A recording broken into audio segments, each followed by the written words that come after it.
ये लीजिए माँ जी, मुंह मीठा कीजिए। आज मेरा सपना पूरा हो गया। आज मैं एसडीएम बन गई। मेरे बचपन का सपना पूरा हो गया। ये लीजिए आशीष जी, आप भी मुंह मीठा कीजिए। मम्मी, आप एसडीएम बन गए? वाओ! हाँ गर्वित बेटा, मैं एसडीएम बन गई हूँ। निशा, ये सब तुम्हारी मेहनत का फल है। वो तो है, मैंने खूब मेहनत की थी ताकि मैं इस पोस्ट को हासिल कर सकूं। निशा बहू, आशीष ने भी तो तुम्हें एसडीएम बनाने के लिए कड़ी मेहनत की है। वो भी दिन रात तुम्हारे साथ लगा रहा। अरे माँ, ऐसा कुछ नहीं है। निशा तो मेरी पत्नी है। मैं इसके लिए ये सब नहीं करता तो फिर किसके लिए करता? निशा और मैंने 7 फेरे लेकर इस रिश्ते को निभाने का वादा लिया था। आज निशा को उसका मुकाम मिल गया। बस मेरे लिए यही खुशी की बात है। मुझे कल सुबह ही अपनी नौकरी पर निकलना है और आप पीछे से गर्वित का ध्यान रखेंगे ना? गर्वित का स्कूल, उसकी ट्यूशन, सब कुछ है। अरे तुम चिंता मत करो, मैं हूँ, माँ है, हम सब संभाल लेंगे। और अब तो वैसे भी हमारा गर्वित बेटा बड़ा हो गया है, वो बहुत समझदार है। आप जाओ मम्मी, मैं पापा और दादी के साथ रुक जाऊंगा। और आप टेंशन मत लो, मैं पापा और दादी का ख्याल अच्छे से रखूंगा। अच्छा बच्चू, अब तुम हमारा ख्याल रखोगे, ये भी बढ़िया है। अब तुम बड़े हो गए हो। आज से 7 साल पहले आशीष और निशा की शादी हुई थी। आशीष एक सफाई कर्मचारी की नौकरी करता है। निशा के पिता सब्जी का ठेला लगाते हैं। उसी पर उनका पूरा परिवार निर्भर है। जिस वक्त निशा की आशीष के साथ शादी हुई थी, उस वक्त निशा ग्रेजुएशन की पढ़ाई कर रही थी। शादी के बाद निशा ने ग्रेजुएशन कंप्लीट किया। निशा पढ़ने में बहुत होशियार थी। शादी के बाद निशा ने अपनी एसडीएम बनने की इच्छा जब आशीष के सामने रखी तो आशीष ने भी अपनी पत्नी का पूरा सहयोग दिया। बेटे गर्वित के होने के 6 महीने बाद ही निशा ने एसडीएम की पढ़ाई शुरू कर दी और उसके अच्छे अंक आए, जिसके चलते उसने डिग्री ले ली और उसकी एक अच्छी पोस्ट पर नौकरी लग गई। निशा अपनी नौकरी के लिए लखनऊ आ जाती है। लखनऊ आकर निशा अपनी नौकरी में व्यस्त हो गई।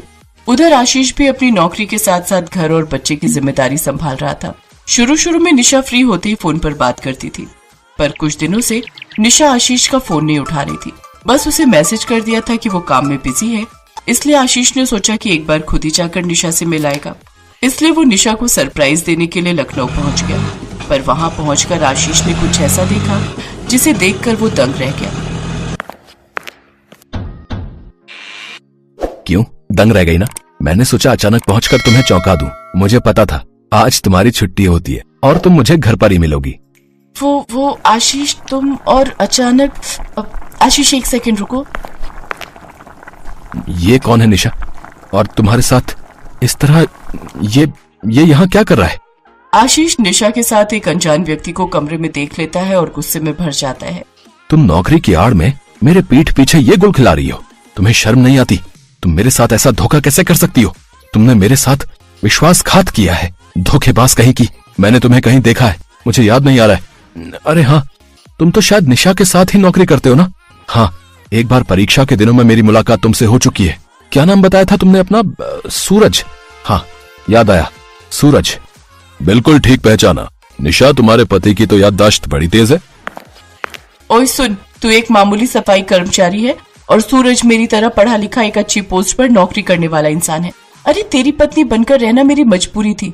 मैं तो सिर्फ तेरा फायदा उठा रही थी कि तू मेरे ऊपर पैसा खर्च करे और मुझे एसडीएम की डिग्री मिल जाए। अब मैं तेरे साथ नहीं रहना चाहती। चला जाए यहाँ से। और मेरा तेरे से कोई नाता नहीं है, वरना ज्यादा चूचा पड़गी तो तू जानता नहीं है कि हम तेरे साथ क्या कर सकते हैं। तुम इतना बदल जाओगी निशा, ये मैंने कभी नहीं सोचा था।